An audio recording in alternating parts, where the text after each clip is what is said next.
Hello बच्चों, let us read the question. The question says, which of the following statements regarding protium, deuterium, tritium is incorrect? तो incorrect statement आपको find करना है.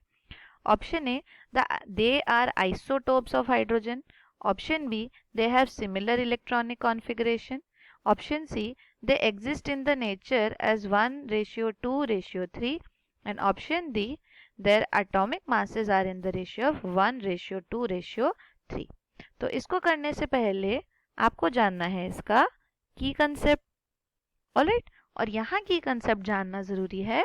What are isotopes? तो isotopes किसको बोलते हैं हमको ये यहाँ पर जानना जरूरी है. सो आइसोटोप्स बेसिकली होते हैं आपके सेम एलिमेंट के कुछ ऐसे स्पीशीज जिनका मास नंबर चेंज हो. अगर सेम एलिमेंट है that means atomic number is same but mass number is different. right? हम एलिमेंट को किससे पहचानते हैं? एटॉमिक नंबर से. तो एटॉमिक नंबर उसका सेम रहता है, बस मास नंबर में चेंजेस आते हैं. फॉर एग्जांपल आपका कार्बन, कार्बन का 6 है एटॉमिक नंबर. उसी का ही एक आइसोटोप है कार्बन 12 जो कि आप नॉर्मली हर जगह पे यूज करते हैं. राइट? और एक है आपका उसका कार्बन का 13th आइसोटोप.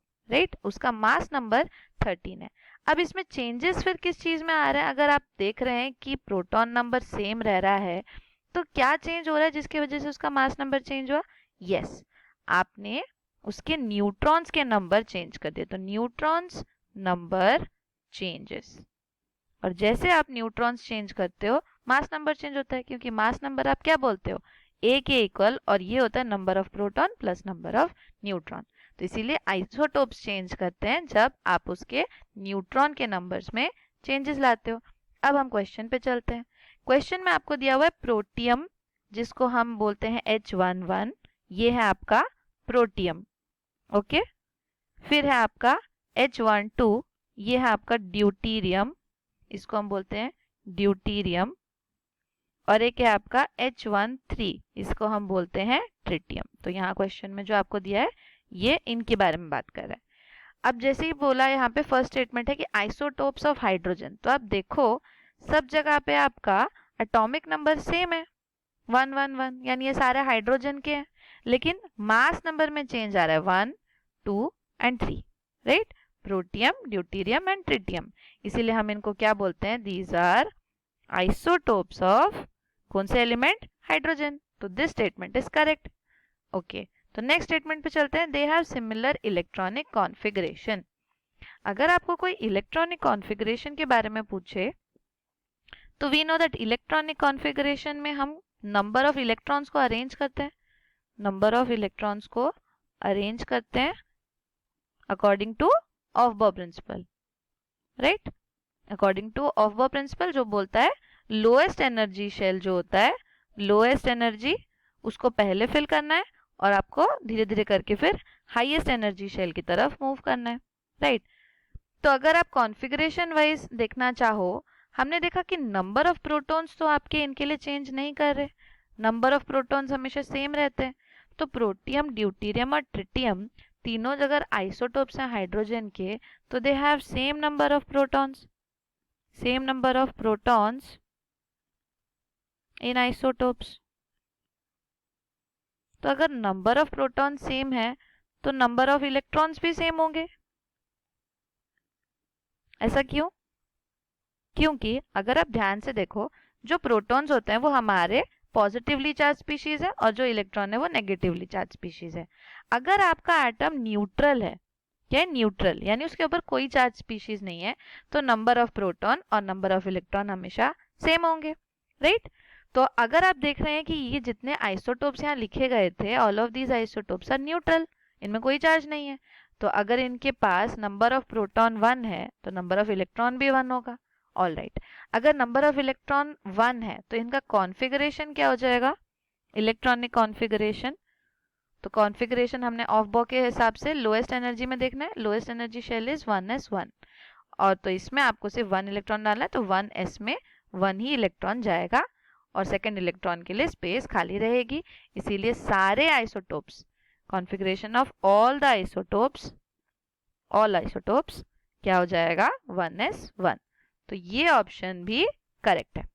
नेक्स्ट है आपका they exist in the ratio of 1:2:3। इसको देखते हैं। इनका जो अकरेंस है वो किस पर डिपेंड करता है? अकरेंस डिपेंड्स करता है कि इनको कैसे हम फाइंड करते हैं इनके नेचर में, मतलब अगर आप नॉर्मली नेचर में देखना चाहो तो ये कैसे मिलते हैं।